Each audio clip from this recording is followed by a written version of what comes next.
Matagal ka na bang nagda-diet? Gulay, isda, bawas kanin, binibilang ang calories, todo exercise, zumba, gym, pero wala pa rin nangyayari sa timbang mo. At kung may nangyayari man, konti lang, tapos balik na uli sa dati. Hindi kasalanan ng willpower mo yan.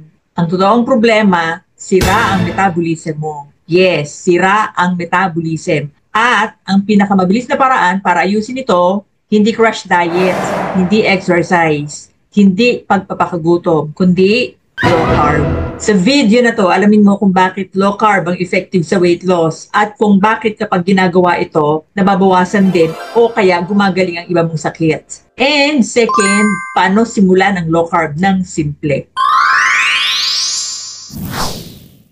Bakit nga ba effective ang low carb? Ang problema sa karamihan, hindi tamad o kulang sa disiplina, kundi nakalak ang katawan nila sa sugar burning mode. Ano yon? Kada kain mo ng carb-loaded foods, tumataas ang iyong insulin level. At kapag tumaas ang insulin level, hindi ngayon makalabas ang taba sa mga cells mo. Kaya kahit konti yung kainin mo, gutom ka pa rin at masakit nito, pagod ang pakiramdam. Alin man sa pataba ka ng pataba at hindi nababawas ang timbang. Sa kabilang banda, kapag naka-low carb ka, doon naman bumababa yung insulin level mo. At sa bawat pagbaba ng insulin level mo, doon nagsishift ang katawan mo from sugar burning mode to fat burning mode. Kaya kusang nalulusaw yung taba ng katawan mo. Marami na akong nakikitang mga tao, marami doon mga kliyente ko na nag-exercise pero wala halos nababawas na timbang. Sila ay parati sa mga gym or minsan mga nagja-jogging. So marami sa kanila matagal nang ginagawang exercise pero magtataka ka sila ay hindi sa papayat, sila ay sa pataba. And worse, yung kanilang mga maintenance hindi naman nababawas.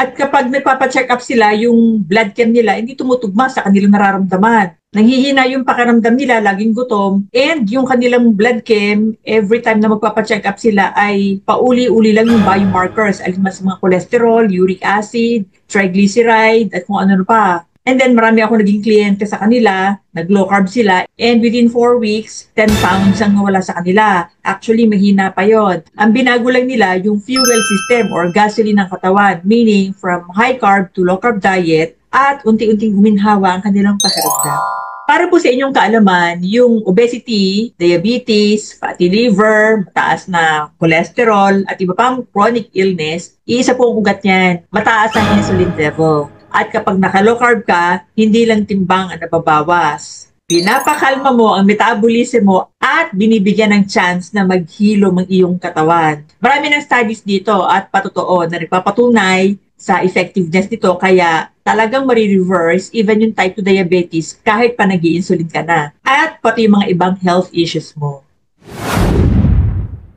Paano sisimula ng low carb? Ito yung kadalasan na sinosobrahan or kinocomplicate ng marami. Pag nadinig kasi yung salitang low carb, akala complicated gawin. Hindi po, simple lang po ito. Akala nila kailangan ng mga keto or macro calculator, mga fancy supplements, at kung ano pang fancy recipes, at mamahaling keto-friendly products daw. Pero simple lang talaga ito pag ginawa.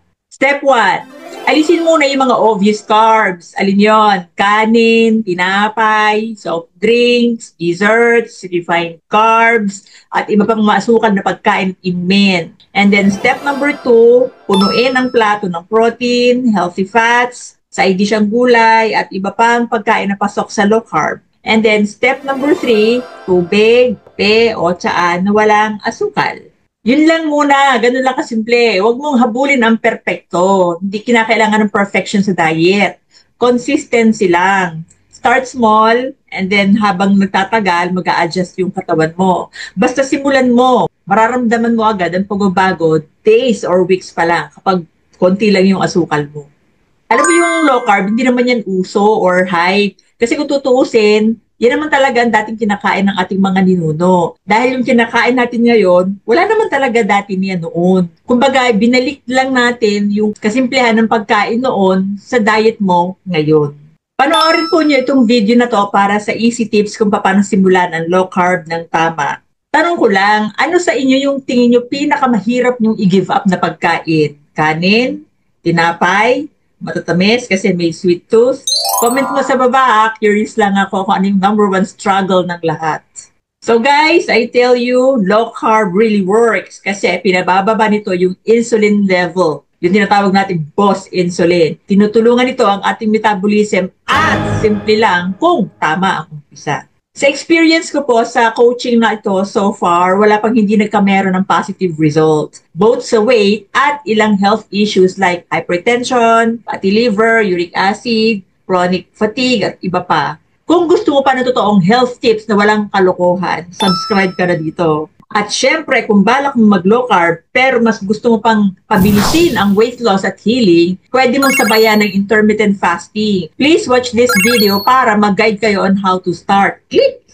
And favor naman po, please don't forget to like and subscribe to my channel para mas ma-inspire pa ako na gumawa ng mga ganitong videos. God bless po on your health journey and thank you for watching. See you on my next videos. Bye-bye.